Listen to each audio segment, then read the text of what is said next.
Hey guys, welcome. So I've tried to do this video for I don't know for how long. Keep making mistakes. This must be my 100th take or something like that.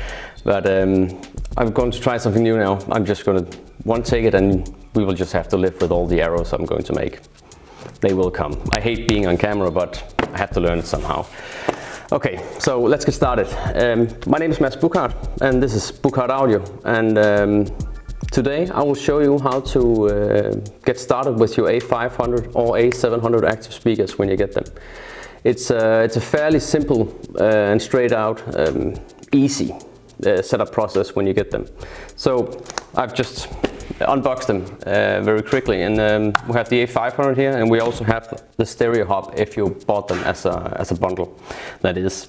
So this video is mainly if you bought it as a bundle. Otherwise they're pretty easy to use. It's just plug in an XLR cable to your existing preamp and you're good to go basically.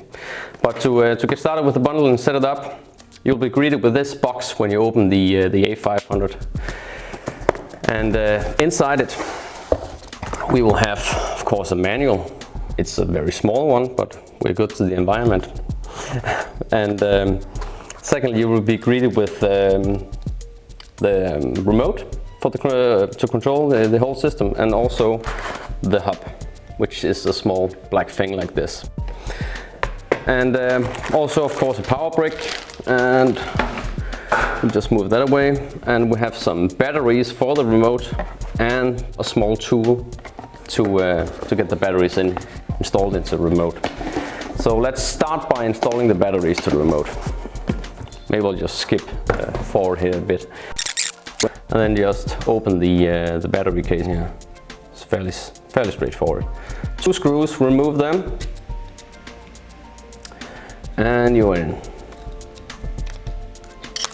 Now, there is one thing. If you look very closely, and I don't think you can even see this on video, but there is small indications of the plus and minus, the negative and positive.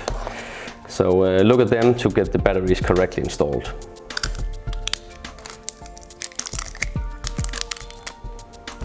Just gonna move this away. So let's see, have a plus on the battery, right? Let's get that down, and this one up. There we go. And you can just test, see. Well, you see already I made a mistake. That wasn't right.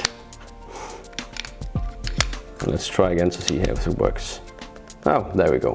Now we have light. So, back with the screws.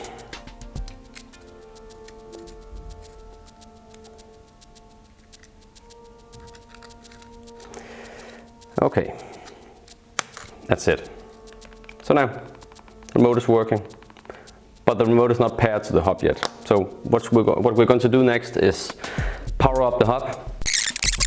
The antenna as well. That's for the Wi-Fi. Take that in, and I've already plugged in the power for a power brick here, so I don't have to do that as well. Plug it in, and we have power. Easy as that. So right now you can see that the LED is illuminating, flashing pretty slowly. That means that the hub is in the startup process. So right now you can't do much with it. When it's finished, takes about 20 seconds, it will start to rapidly flash instead. And that means that it's ready to be set up to a Wi-Fi. And I will go over that, how we should do that later in the video. Right now it's just about pairing everything up.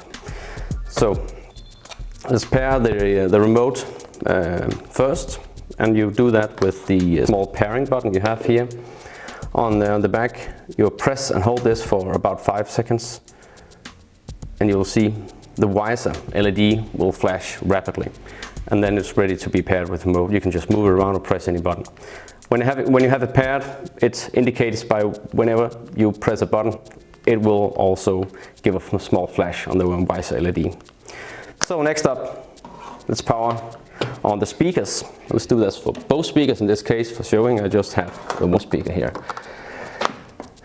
And it will also give you an indicating with one LED when it's powered on. See right now, This one has been powered on before, so normally when you get it powered on for the first time, the wireless LED will not be illuminated. And the wireless LED, when it's illuminated, that means that it's connected via the wireless technology WiSA to the hub. So how to connect the two together?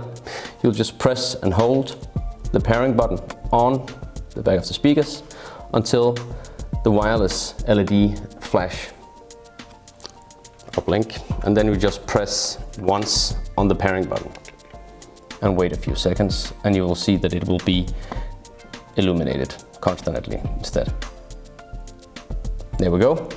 So you do the same for the other speaker. The best way to do is just press and hold for a few seconds on one speaker, go over to the other speaker, press and hold that as well, and then just press the pairing button on the hub, and then you're actually ready to play some music right now. You have different connectivities options on the hub. Of course, you have a lot of different options on the back. If you want to pair it up with the TV, you just use the HDMI or the analog in. It's all inputs. Plug it into a computer with the USB, coaxial and free optical. Very straightforward.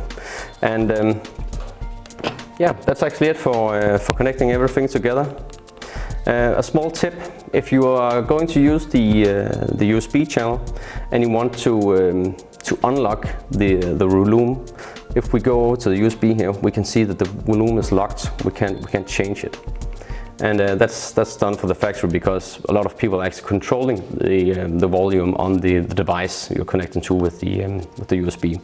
So in order to unlock that, you just press and hold the mute button until you see the remote start flashing like that. Right now we can have unlocked the volume control on the USB channel as well. You can do the same for other channels if you like one of the channels to be locked on a certain volume. You just set the volume and press and hold the volume again. It's pretty simple. So that's it. And next up, let's try to go over how to install the different master tunings on the A500 or the A700 for that matter. So I'll see you in that one. Hello again. Okay, now I have the master tunings on the USB stick, a USB pin, whatever you call it, USB drive. On our website you have different options of what kind of tunings you want to install to the A500, and these master tunings are, it's not like equalizations or something like that. It's completely different ways of basically building the speaker.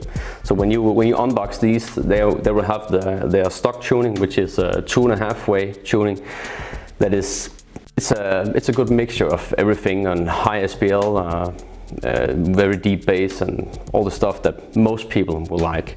But if you have some different needs or just want to try different things, the master tunings can give you, as an example here, we are going to install a freeway tuning, meaning that we have the back woofer only doing the sub bass and the front woofer will do only mid-range. So we have a lot of different things, and we will keep on making more and different master tunings so you can try different things. It will be basically so that you can have the tuning that is best optimized for your specific use case. So you can just try them, and it's fairly easy to do it. So you download the file on our website, you get a USB pin, USB drive, and you have to format that as a FAT32 drive. Otherwise the speakers can't read them. You can go online to check how to do that, but we have it all described as well on our website. But now the master tuning is on, how you install them is just power off the speakers, and next place the USB pin in the back of the speakers, power on the speakers, and take a look at the LEDs. There you go. When it's circled around like that with the LEDs pretty quickly, it indicates that the tuning has been installed correctly. And then you just take it out and do the same thing for the other speaker. Next up, we will go into how to set up the hub to your home network and start streaming and utilizing all the streaming capabilities we have inside. Okay, so now we have powered on the hub, and the first thing we'll see is that it will slowly flash like this, meaning that it's in its startup process. When it starts to flash like this more rapidly, it means that it's ready to be set up to a Wi-Fi. So we will grab our iPad in this case. It could also be any other device. Download Google Home app, and there you can see create a new home. So this is done with your Google account. If you don't have one, you can create one for free. And now you can see that we can set up 3 devices in this home. Particularly, it's looking for different cast devices, and we'll just create a new home and call it anything we like. And in this case, I'll just call it home and skip the address. And now it's looking for devices. It's looking for all the cast devices nearby. And you will see here we will have a few Chromecasts we already had set up, and then we also have the Hanson Platin stereo hub, which is this device that we're trying to set up. So now we're connecting to it. And if you have your speakers connected to the hub, you will hear the sound now. And we can just skip these things. Okay, so where is your device? It can be your bedroom or garage or hall or kitchen, whatever you like. It's actually the name of the device when you're going to stream to it. So we will just create a custom name and call this A500. Okay, so here you see I made a mistake. I connected it to our 5G home network. For a better stability of the hub, I will recommend that you connect it to your 2.4 GHz network instead. So, tutorial complete, it's set up. Now we're actually ready to stream directly to it using Google Cast. We can change the volume if you don't have the remote nearby. And let's just try to open Tidal now to see if it works. Let's open Tidal. There we go, and see that we've been played some Queen last. Great, let's go into the streaming button. Press the A500, and now it's connecting to it, and now it's playing. It's streaming directly to the built-in cast on the hub now. And now we've just tried it with AirPlay as well. That also works directly when you've connected it via Google Cast.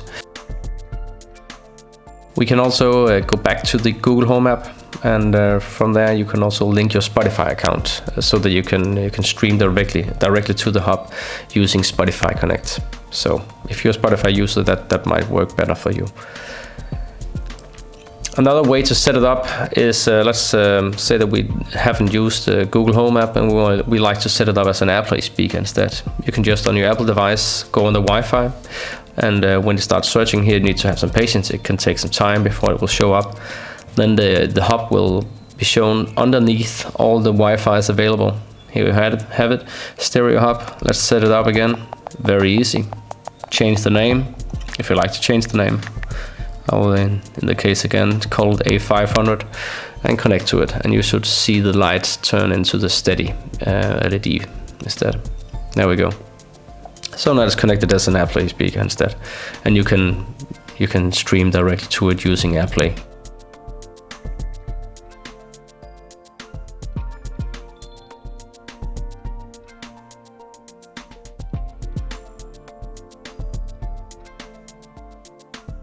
The last method to set up the stereo hub is by using a PC or Mac. You can go into your Wi-Fi settings, and when the hub is ready to be set up by flashing pretty quickly, it will generate 2 Wi-Fis, and one of them is called stereo hub, followed by a bunch of numbers. Connect to that, go into a browser and type in this IP address. When that is done, you'll be greeted by this screen where you can again see the device name is stereo hub. We'll just rename that to A500. AirPlay password, we can leave that blank. And for network, we'll again connect to our 2.4 GHz home network. In this case, called Bucard LD. And we'll just type in the password for the Wi-Fi. And that's it. That's 3 different ways of setting up the stereo hub. We always prefer that you set it up using the Google Home app. That's the only way you'll get access to all the features that is built into it. And the next one, I will go over how to do the room correction that is also built into the hub. I'll see you in that one, and thanks you all for watching. Bye.